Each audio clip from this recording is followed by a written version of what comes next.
귀로 여는 세상, 영심이의 책방에 오신 여러분 환영합니다.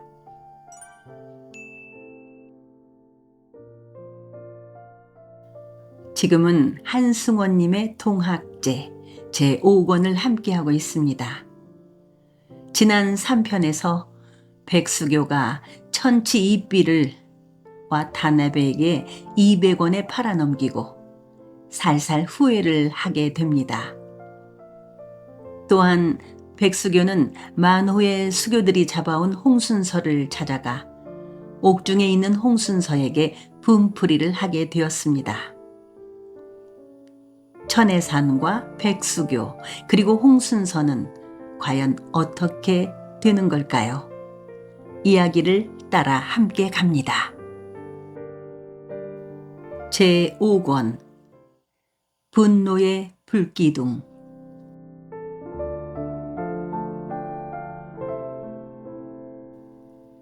이 타오르는 탐진강. 스팔놈의 세상, 무엇이든지 닥치는 대로 다 태워버려라. 평사는 거무스레한 억불산 기슭에 시뻘건 불을 보면서 투덜거렸다. 새까만 어둠 속에서 맹렬하게 타고 있는 그 불에 평산의 가슴을 내내 술렁거리게 하고 있었다.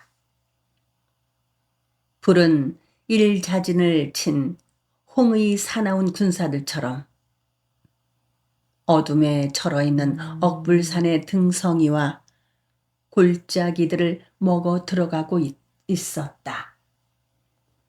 그것은 살아있는 괴물들이었다. 고개를 이리 들고 저리 젖혀가면서 새빨간 이빨들로 검은 산의 몸을 미친 듯이 갉아먹으면서 기어 올라가고 있었다. 거칠게 불어오는 북서풍이 그 불에 미친 길을 한층 맹렬하게 부추기고 있었다. 정월 대보름이 엿새 지난 20하룻날 초저녁이었다. 달이 아직 뜨지 않고 있었다. 아이들이 쥐불놀이를 하다가 놓친 불이 아니고 누군가가 일부러 질러버린 것이었다. 억불산의 산구비들을 파상적으로 살라 먹어대는 그 미친 불빛이 장령성 안과 벽사역 안팎을 어슴푸레하게 비춰주었다. 명년 봄에는 억불산의 고사리들이 걸판지게 한번 들솟게 생겼네. 내일 아침에 불 꺼진 뒤에는 애들 보고 노루 새끼나 토끼 새끼들을 주워갖고 오라고 하세. 역장인 개칠이와 오소리가 불을 건너다 보며 실없는 소리들을 했다. 그들은 오래전부터 불구경을 하고 있었다. 불을 보자 괜히 가슴이 두근거리고 엉덩이가 들썩거렸다. 영마을 안팎과 들머리에는 희끗희끗한 구경꾼들이 널려 있었다. 그들은 둔전을 갉아먹는 영노비이거나 역졸들이었다. 신명나게 잘 탄다. 사람들은 불을 보자 괜히들 신명이 났다. 스팔것 한양까지 쑥쑥 타올라가서 나라님 불알까지 싹 타져버려라. 궁궐 안에 살고 있는 암여우 붓꽃까지도 깡그리 타져버려라. 역장 개칠이는 숨결이 가빠졌다. 횃불을 붙여들고 성 안과 성 밖의 여기저기를 뛰어다니면서 불을 질러대고 싶은 충동이 났다. 벽사역 주변의 집이란 집들은 다 불타고 찰방 김일원의 옷자락과 상투까지도 다 타버리고 그가 끼고 자곤 하는 기생년의 머리털까지도 타버렸으면 좋겠다 싶었다. 오소리는 이 끝이 근질근질했다. 그는 꺼진 지 오래된 곰방대를 연신 빨아댔다. 오소리의 콧구멍은 벌름거렸다. 평사는 새까만 어둠에 쌓인 고참봉의 집을 떠올렸다. 한 남정네가 횃불을 들고 미친 듯이 뛰어다니면서 그 집에다가 불을 질러대는 모습도 연상했다. 불 속에서 우왕좌왕하는 여인 하나를 들쳐업고 도망쳐가는 남정네의 모습이 그려졌다. 그 여인네는 고일평의 아내 안씨이고 그 여인을 들쳐업은 남정네는 평산이 자기였다. 평산은 가슴이 터질 듯이 두근거렸다. 습할 것. 어느 놈이 질렀는지 몰라도 불 한번 잘 질렀다. 개칠이는 침을 흘렸다. 개칠이는 진저리를 쳤다. 동시에 평산도 진저리를 쳤다. 맹렬하게 타는 그 새빨간 불은 그것을 보는 모든 사람들의 가슴 속에서 미친 듯이 기를 솟구치게 만들었다. 야, 병선아, 얼른 가서 입을 펴라. 나 자야겠다. 개칠이가 진저리를 치면서 격앙된 소리로 평산에게 말했다. 평산은 몸을 떨었다. 개칠이는 잔혹스러운 사람이었다. 그는 사람도 뭣도 아니었다. 개칠이는 평산을 개처럼 엽신여기고 두들겨 패면서 부렸다. 밤이면 옷을 벗어주면서 이를 잡아달라고 하기도 하고 엎어놓고 미역질을 하기도 하고 남근을 들이대면서 빨아달라고 하기도 했다. 싫다고 하면 발길로 걷어차고 주먹으로 쥐어 박았다. 평사는 복날 개보다 못한 목숨이었다. 개칠이의 잔혹함을 꾸짖는 사람은 아무도 없었다. 평산을 데리고 온 영리도 개칠이의 박해를 모르는 척했다. 오소리도 개칠이한테 결코 뒤지지 않았다. 그들은 그들 스스로의 입으로 자기들을 막가는 인생들이라고 불렀다. 그들의 눈에는 양반이고 상놈이고를 가리지 않고 모두 미워했다. 이 세상에서 그들의 눈에 곱게 보이는 것은 아무것도 없었다. 영리들은 그러한 사나운 역졸들을 일부러 장려하고 있었다. 늘 갈리곤 하는 찰방들도 자기 휘하의 영리들이 그러한 무릎에나 발피 일정한 직업이 없이 주먹질 따위를 업으로 삼고 행패를 부려먹고 사는 일종의 갱을, 이런 다를 바 없는 역졸들을 많이 거느리고 있다는 것을 잘 알고 있었다. 찰방은 역졸들이 이곳저곳에서 자꾸만 무릎에나 발피 같은 행악을 저질러 큰 탈을 내더라도 눈감아 버리곤 했다. 영리들은 자기네 역졸들이 어디에서 누구인가를 두들겨 패고 들어오면 그냥 모르는 채 하지만 누구에서인가 두들겨 맞고 들어오면 바보 멍청이같이 왜 두들겨 맞고 다니냐? 하고 오히려 더욱 두들겨 패버리는 것이었다. 그들은 역졸들을 사나운 미친 개로 키우고 있었다. 주변에 9개 자잘한 역승이라는 구시라치가 다스리는데 이 거느리고 있는 벽사역, 찰방이라는 구시라치가 다스리고 있는 벽사역을 꾸려가려면 어찌할 수 없는 일이었다. 그러한 무릎에나 발피야말로 급한 때 파발마를 성깔 있게 몰 수 있는 것이었다. 또한 장흥 도후부의 부사가 사는 장령성 안에 개떼같이 우글거리는 포졸들한테 꿀리지 않으려면은 역졸 하나하나가 사나운 호랑이들이어야 하는 것이었다. 벽사역과 장령성은 겨우 오리상겨였다.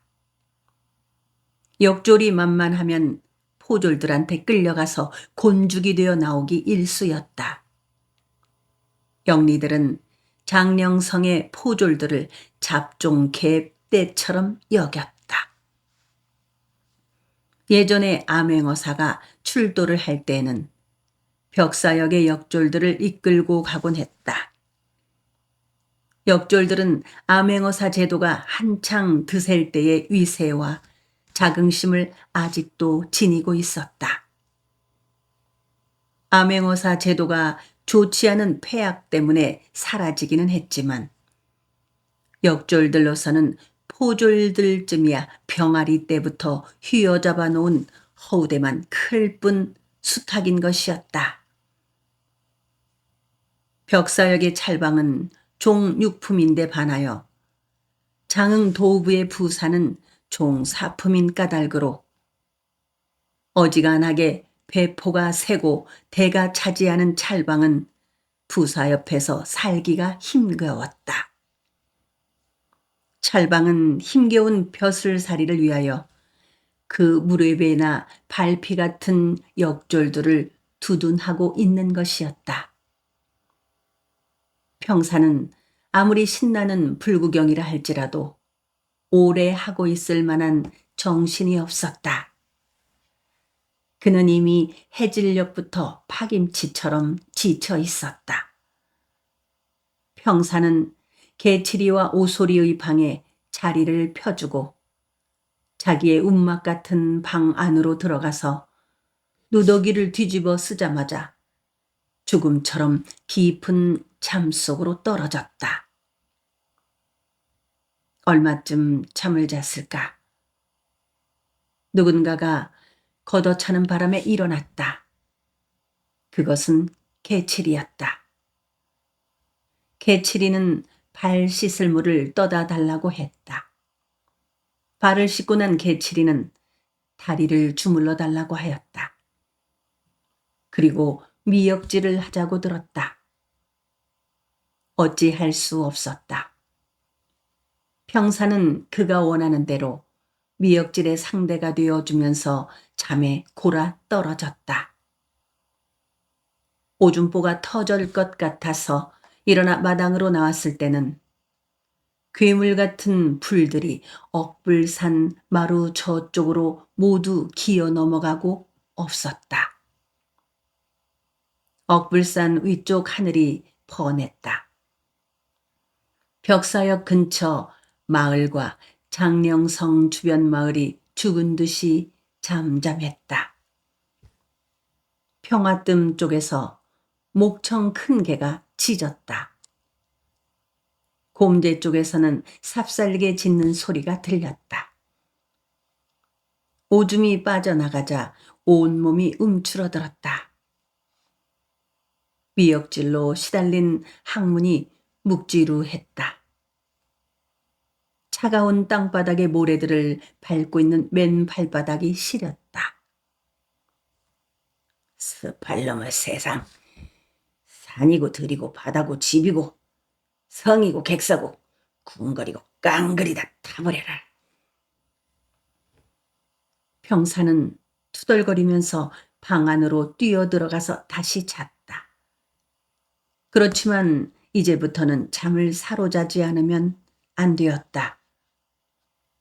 새벽녘에 일어나서 말한테 여물을 주고 말똥을 치고 털을 빗겨주어야 하는 것이었다. 역장들이 자는 방이 차갑게 식어지기 전에 군부를 떼야 하고 장작을 패야 하고 역장들한테 소세알물을 떠 올려야 하는 것이었다. 그는 그야말로 소피 보고 남근 끝이나 거웃 한번 내려다볼 틈도 없었다. 그는 영노비였다. 그렇게 그 자리에 붙어 목숨을 부지하게 된 것만도 다행이었다. 평사는 이를 물었다. 빌어먹을 놈의 세상. 하늘하고 땅하고 배를 정면으로 맞대가지고 들들 맷돌질이나 해버려라. 사는 놈은 살고 죽는 놈은 죽고 그러게. 개벽 세상이라는 것이 하늘과 땅이 그렇게 맷돌질을 해버린 다음의 세상일 거라고 평사는 생각했다. 그는 뽀드득 이를 갈았다. 개벽 세상이 오기만 하면 고참봉의 집으로 달려가서 원한풀이를 해야 한다. 우산도 앞바다 물에 빠져 죽어간 어머니의 모습이 눈에 선했다. 고참봉과 고일평을 쳐 죽이고 고일평의 아내 안씨를 보아란 듯이 빼앗아다가 아내로 데리고 살겠다고 이를 물었다. 그 생각을 하자 눈물이 흘러내렸다. 그는 소리를 죽여 흐느꼈다. 그 개벽 세상이 올 때까지는 벌레처럼 짓밟히면서도 살아도 좋다고 생각했다.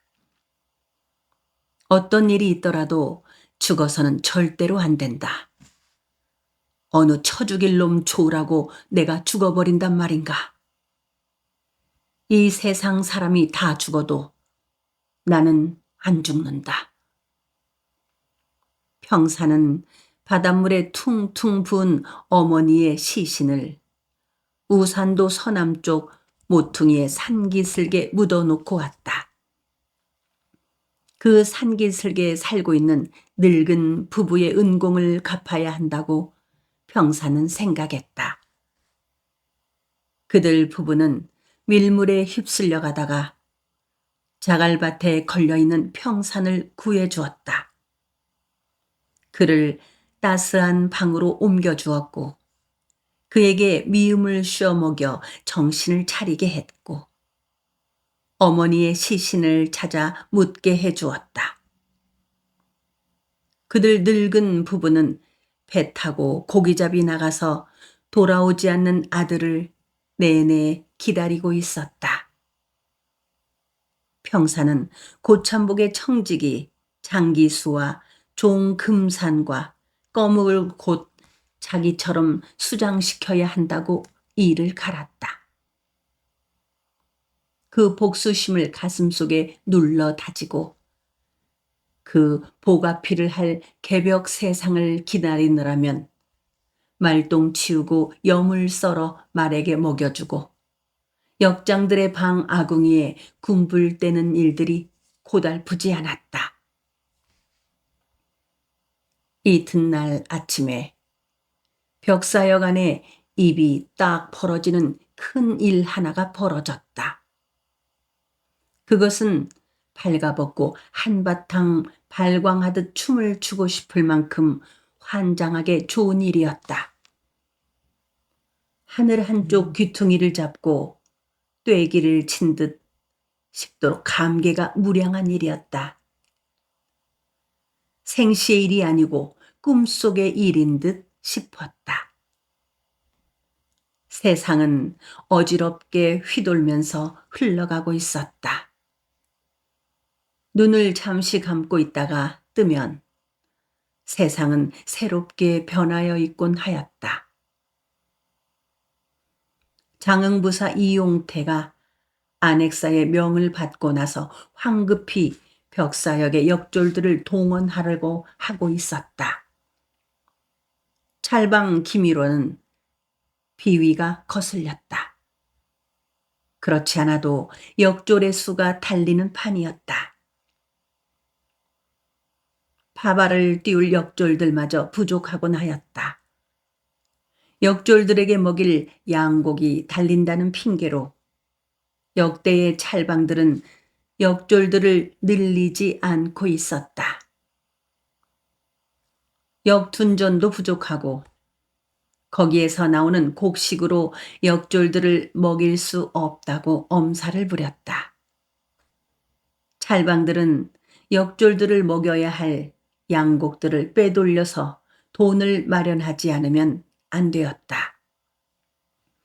찰방 벼슬을 사느라고 들인 돈을 벌충하지 않으면 안 되었다. 그 돈들을 모아 더 좋은 벼슬을 사야 하는 것이었다. 물론 찰방 김일원은 역졸들이 먹어야 할 양곡을 빼내는 것만으로는 숨에 차지 않았다.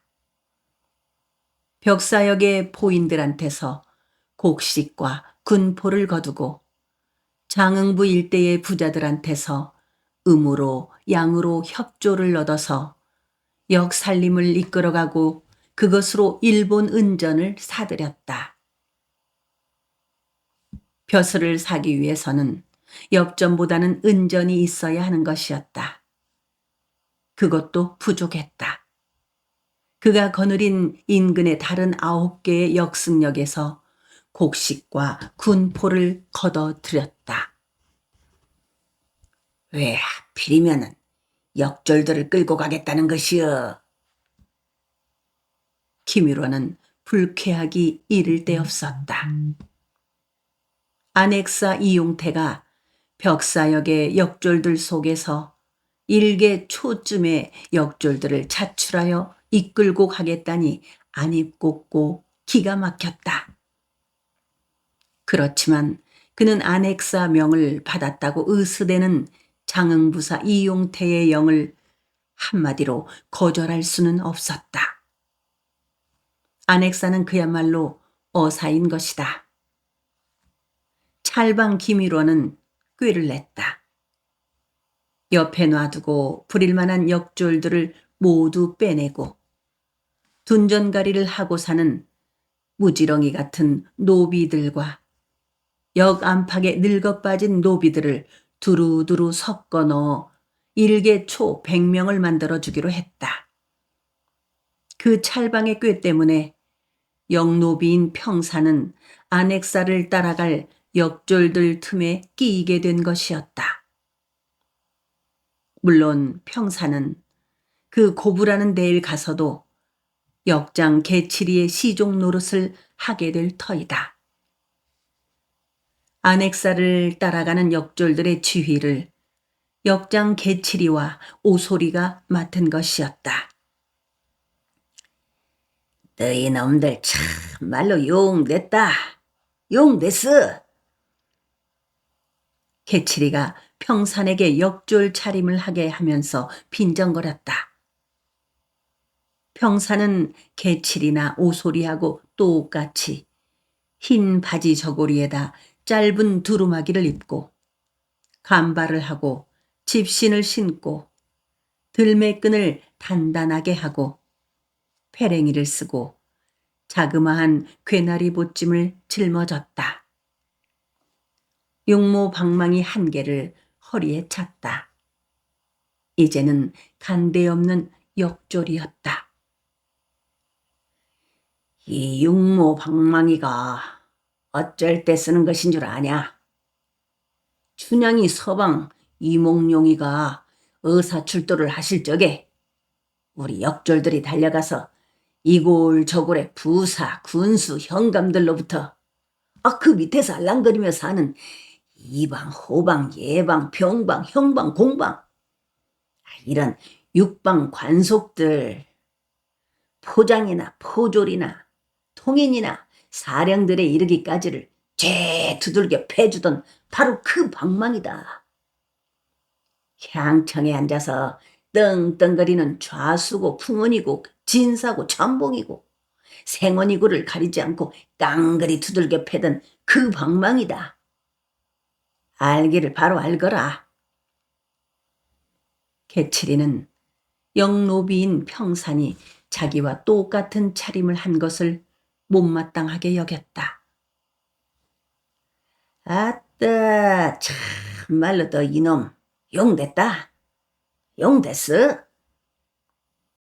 너 이놈 앞으로 너나 나나 똑같은 역졸인 줄 알고 이 역장 나으리들하고 밥 먹으려고 했다가는 육모방망이에 팔이 터지고 말 줄 알아라.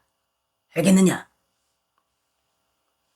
오소리가 눈을 도끼날같이 세워 흘기면서 무뚝뚝하게 말했다. 아이고, 이 평선이란 놈은 그저 그때 역장님들 몸수발이나 잘하라고 데리고 가는 것이겠죠. 오냐, 알기는 바로 아는구나. 한데 그날 해가 질 때까지 장령성 안의 안핵사 쪽에서는 길을 뜨자는 말이 없었다. 길 떠날 차비를 단단히 하고 있던 역졸들은 짜증이 났다. 고부인지 어디인지 달려가서 한바탕 근질근질 하던 몸을 풀 수 있게 되는가 하고 잔뜩 기대를 하고 있었는데 그만 실망과 우라가 치민 것이었다. 했다, 오늘 길뜨기는 다 틀렸다. 가서 바닥거리에는 은어회나 거기다 닭배기나 한 사발씩 죽이고 오자. 역졸들은 하나씩 둘씩 나룻머리에 주막으로 갔다. 장령성으로 건너가는 나룻머리 주막의 젊은 주모 박단이는 인물 좋고 손 크고 인심후하기로 소문이 나 있었다. 술인심 밥인심뿐이 아니고 아랫돌이 꽃쪽의 국물 인심도 곧잘 쓰곤 했다. 거기다가 은근자를 둘이나 들여놓다가 개칠이와 오소리는 밤이면 슬쩍 가서 은근자를 자기 첩이라도 된 듯이 번갈아 품고 자곤 했다. 고기나 썰고 군불이나 떼는 박수 같은 늙은 주인이나 주모 박단이는 개칠이나 오소리를 싸고 돌았다. 개칠이와 오소리들이 뒤에서 돌보아 주지 않으면 팔도 잡놈들보다 더 괴팍한 역졸들 틈에서 술장사, 밥장사를 해먹을 수가 없는 것이었다. 장령성 주변의 무료배들이나 성 안의 포장이나 포졸들도 벽사역의 개칠이와 오소리가 그 주막을 받쳐준다는 소문 때문에 고분고분 술값을 내곤 하는 것이었다. 개칠이는 원래 사당패를 따라다니던 광대였다. 살판소의 노릇을 하기도 하고 번화를 돌리기도 하던 광대였는데 모가비를 칼로 난자하고 도망을 다니다가 역졸이 되었다. 모가비가 그의 여자를 품어버린 것이었다. 역졸이 되려 해서 된 것이 아니었다. 한때 그는 신분을 숨기고 가명 안에서 군졸 노릇을 하였다. 그러다가 그에게 함부로 구는 장교 한 놈의 귀를 베어버리고 가명을 뛰쳐나왔다. 그 장교는 수교 정석희의 바른 발노릇을 하는 김용하였다. 이후로 개칠이는 발피 노릇을 일삼으며 떠돌았다. 탐진강 나룻머리 박단인의 주막에서 요기를 하려다가 역졸들하고 시비가 붙은 것이었다. 5이나 되는 역졸들을 그는 한다름에 때려 눕혔던 것이다. 그 군졸들 가운데 나이 제일 많은 역장이 그를 달랬다. 그날로 그는 그 역장을 따라가서 찰방의 기시를 만나게 되었고 이후 벽사벽에 붙어 살고 있었다. 그를 거기에 붙어 살게 만든 역장이 지금의 오소리였다. 오소리도 개칠이와 마찬가지로 역졸질을 하려고 하게 된 것이 아니었다. 그는 집도 철도 없이 떠도는 무르배였다. 처음부터 무르배로 태어난 것은 아니었다. 그가 숯가마에 가고 없는 틈에 그의 아내의 뱃속에 씨를 담은 좌수라고 하는 놈과 아내를 패죽여 놓다시피 하고 떠돌다 보니 자기도 모르는 새에 그렇게 되고 말았다. 한때는 걸리패를 따라다니기는 했으나 그는 아무런 재주도 없이 산이 연회자가 되어 그 걸리패 내내 붙어 살아보려고 했는데 화주인 걸리패 우두머리와 사실상의 부부관계를 맺고 있는 젊은 보살이 자꾸 그에게 이상스러운 눈짓을 하곤 하더니 어느 날 밤에 그를 이끌고 밖으로 나갔다. 늦은 봄이었다. 훈훈한 바람이 불어오는 마른 풀밭에서 그 보살은 그를 끌어안고 울면서 자기를 살려달라고 했다. 그녀는 그의 몸을 탐했다.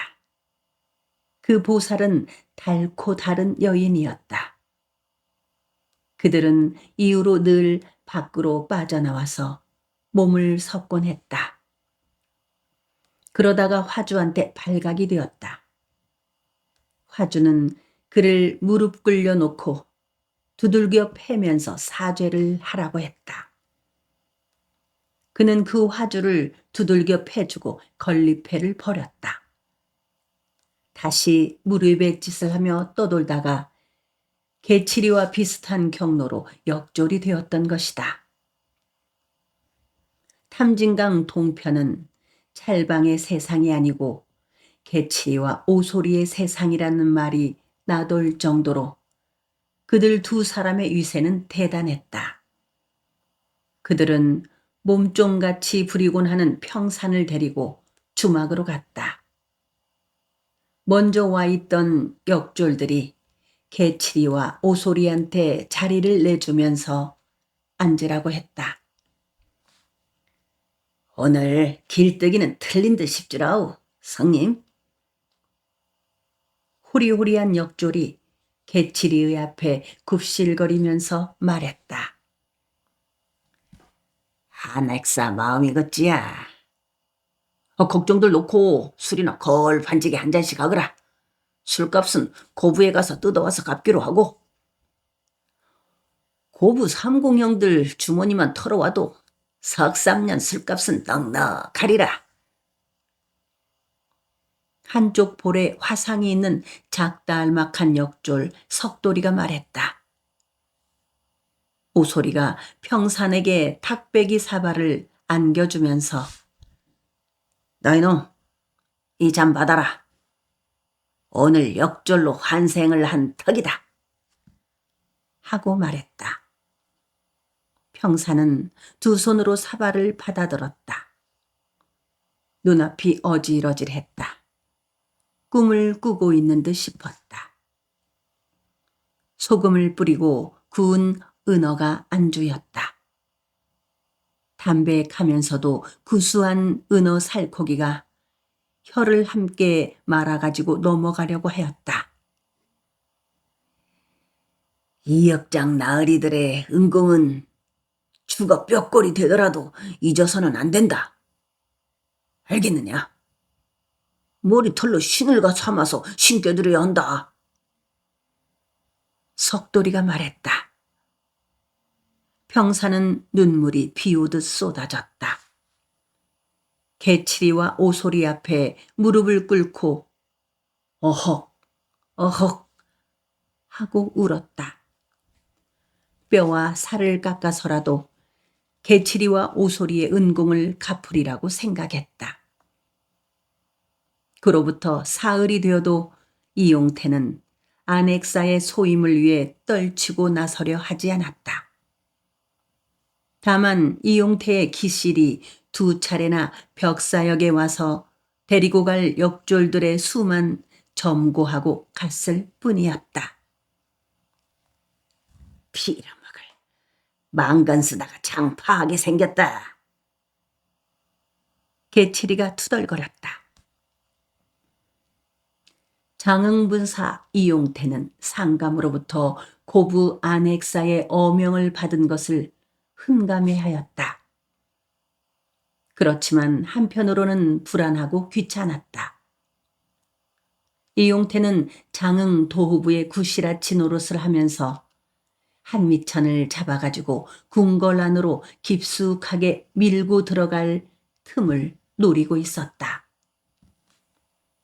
고부의 난리통에 휩쓸리고 싶지 않았다. 밀란의 문제는 미묘한 것이어서 자칫 잘못 조처했다가는 뜻밖의 화를 입을 수도 있는 것이었다. 앞길이 만리 같은 구시라지한테 흠집 하나가 생긴다는 것은 창창한 활로에다가 내내 어두운 그늘을 들이우게 되는 법이었다.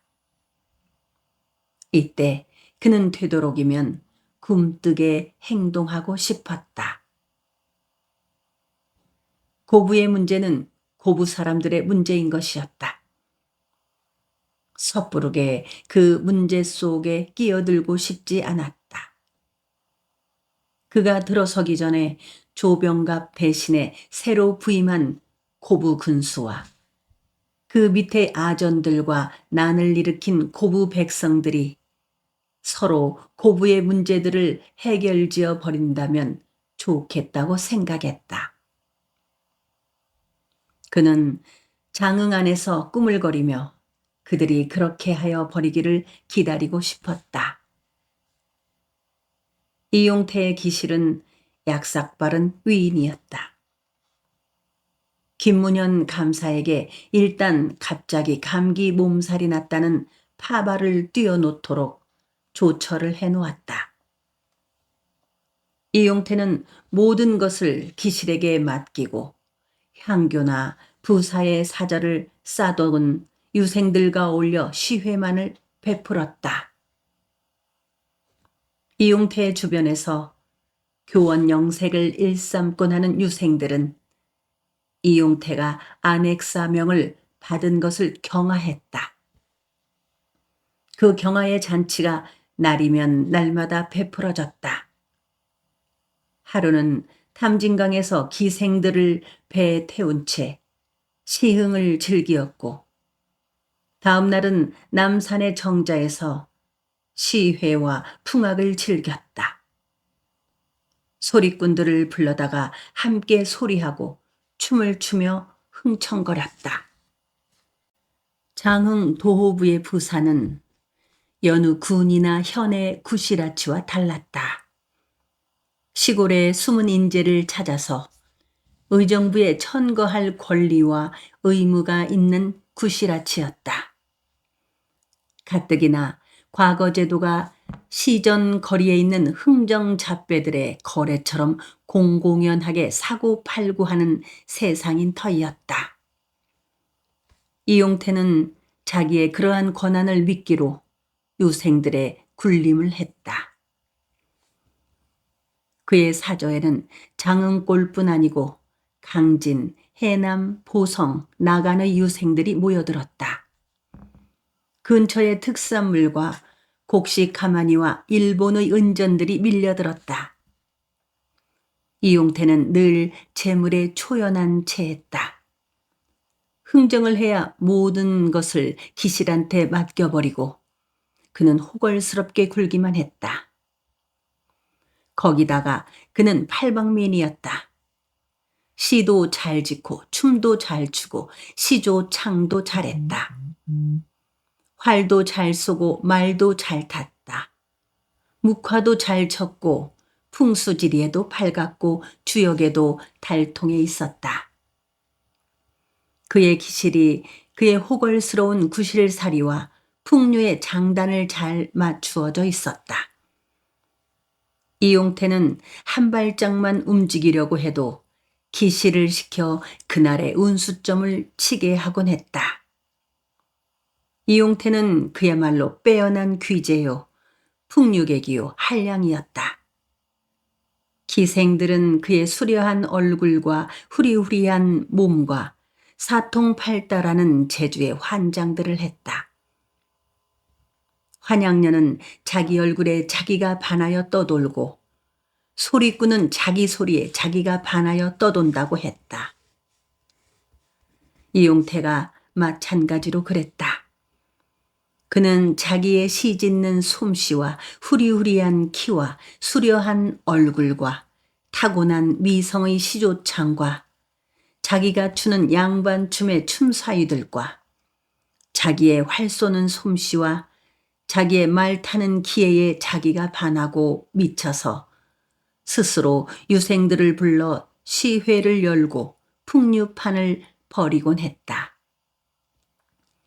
이용태는 자기가 안핵사로부터 고부에 가기 전에 미리 팔팔하고 야무지고 똑똑한 기찰 포장 하나와 포졸 둘을 고부로 보냈다.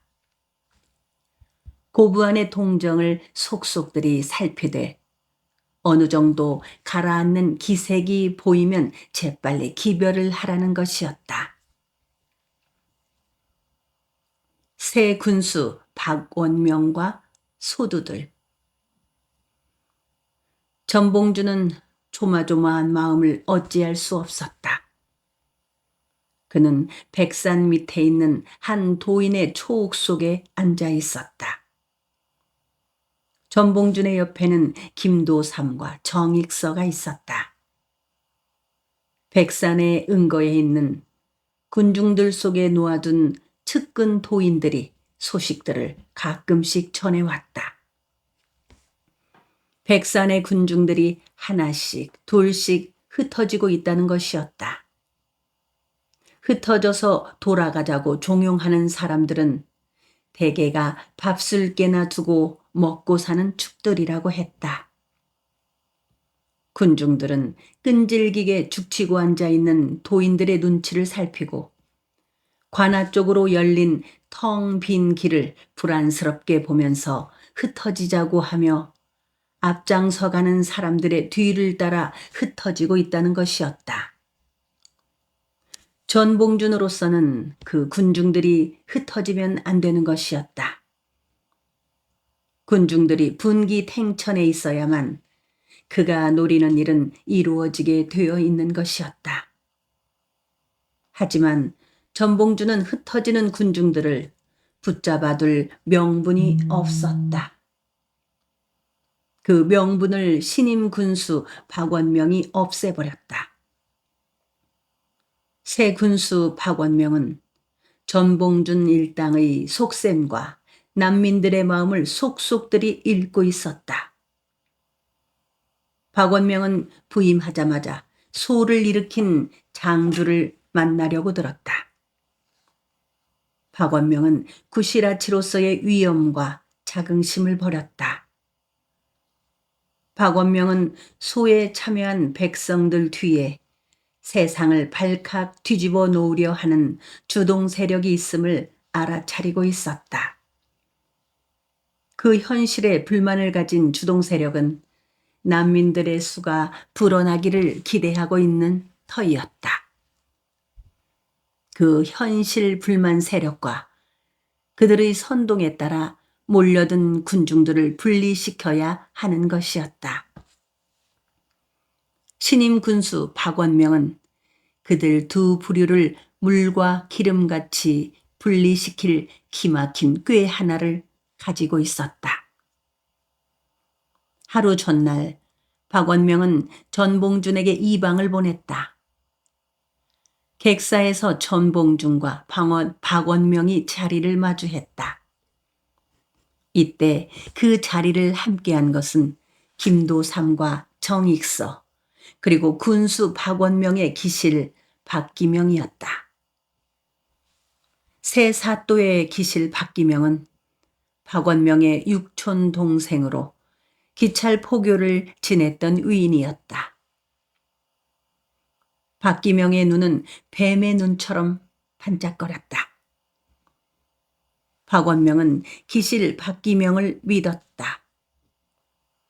박기명은 자기의 반짝거리는 눈빛을 숨긴 채 앞에 앉은 전봉준과 김도삼과 정익서를 살폈다.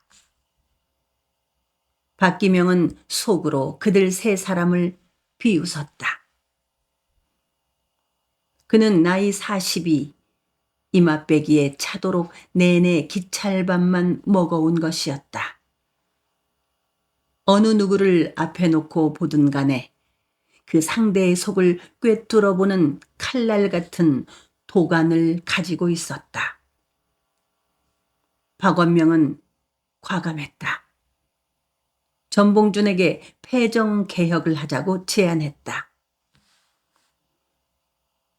본관은 전임 사또가 저지른 행악들을 상세히 알고 있소. 전봉준과 김도삼과 정익선은 당황했다. 박원명이 전혀 예상하지 못했던 제의를 하고 있는 것이었다.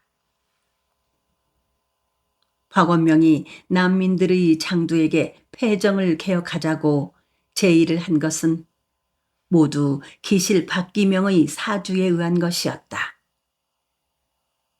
박기명은 기찰 포교 노릇을 하면서 많은 소의 배후를 캐고 그것을 평정시킨 경험이 있었다.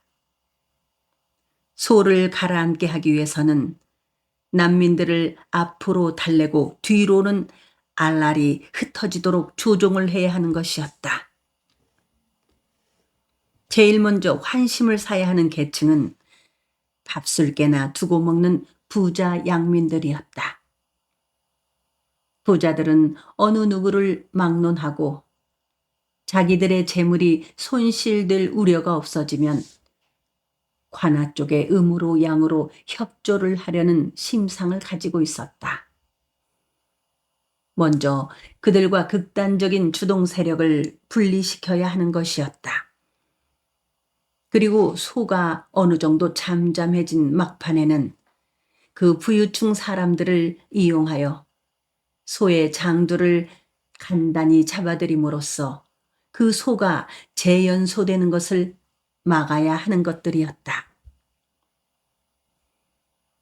조병갑이 저질러 놓은 것들을 모두 척결하겠소. 박원명은 자신만만하게 말했다. 소를 일으킨 자들의 과오를 절대로 묻지 않겠다고 했다. 부자들에게 동학도인이라는 죄를 뒤집어 씌우고 재물을 뜯는 일도 하지 않을 것이고 보 위에 막은 보를 이용해서 세를 받지도 않을 것이고 조은사 조필영과 균전사 김창석이 저지른 폐악도 철저히 막겠다고 했다. 또한 아전들의 해묵은 행악들도 일소하겠다고 했다. 목민관의 소임이라는 것은 백성들을 편안하게 먹고 사게 하는 이것이라는 것을 본관은 잘 알고 있소. 나는 언제든지 동원의 대문을 활짝 열어놓고 장두 여러분들의 내방을 기꺼이 기다리고 있을 것이고 또 귀를 크게 열고 백성들의 소리를 들을 것이오. 서슴지 말고 찾아와서 나쁜 제도를 뜯어 고치고 편한 새 제도를 만들어내는 일에 대하여 허심탄회하게 논의하여 주시오. 동임이나 면임을 통해서 내 기실한테 말을 해주어도 좋고 육방 관속들에게 말을 해주어도 좋고 향청을 통해서 말해주어도 좋소. 본 사또에게 서찰을 통해 말해도 좋고 그냥 이렇게 찾아와서 입으로 말을 해도 좋소. 앞으로 나는 법도에 없는 세금은 일절 거두지 않을 것이며 그 어느 누구의 송덕비도 세우지 않을 것이오. 나를 믿고 난민들을 흩어지게 해주시오. 박원명은 이렇게 말을 하고 앞에 앉은 전봉준과 김익성과 정도삼의 얼굴을 표정을 살폈다. 전봉준은 새 사또 박원명 앞에 머리를 숙이지 않을 수 없었다. 이런 목민관이 이 시대에 있을 수 있다는 것이 감격스러웠다. 그러면서 그는 절망했다. 이런 목민관이 고부 안에 들어와 있는 한 이때껏 은밀하게 도모해온 거사는 일으킬 수가 없는 것이었다. 아무리 잘 마른 뗄나무도 불을 지르지 않으면 타오르지 않는 법이었다. 아무리 헤엄을 잘 치는 물고기도 큰 물을 만나지 못하면 헤엄쳐 다닐 수 없는 것이다. 박원명은 전봉준이 쌓아놓은 섬나무에 찬물을 끼얹고 있었다. 박원명은 여기저기에다 자기의 패정개혁의 뜻을 방으로 써붙였다. 난민들은 춤을 덩실덩실 추었다. 박원명은 한술 더 떠서 소 잡고 돼지 잡고 닭을 잡아 잔치를 벌였다. 근동의 주막들에서 술을 가져다가 난민들에게 먹였다. 난민들은 군수 박원명 앞에 부복한 채 눈물을 흘렸다. 그들은 술에 취한 채 춤을 덩실덩실 추면서 돌아갔다. 전봉주는 맥이 풀렸다. 고부에 더 이상 머물러 있을 수가 없었다.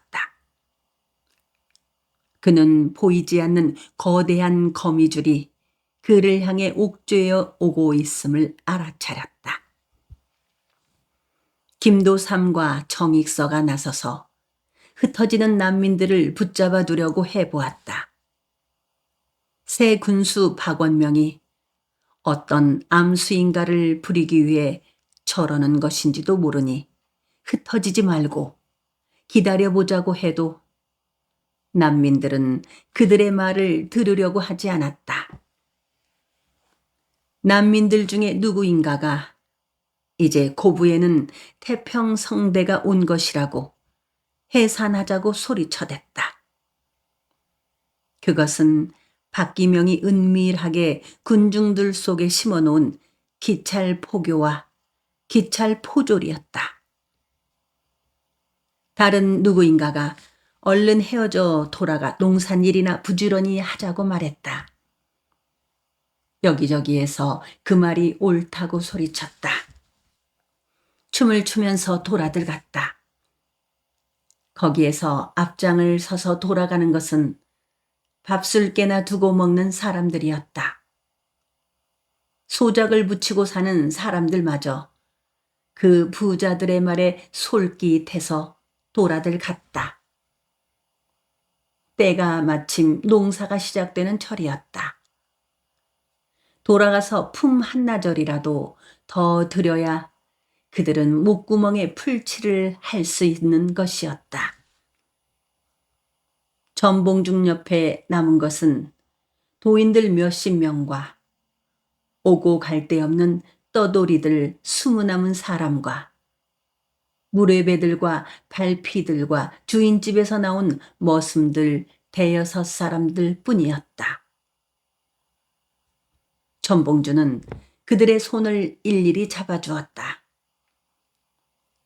세원님이 저렇게 패정을 개혁하겠다고 한 것은 모두 이번 소에 참여한 여러분들의 힘이 한데 모여진 덕분입니다.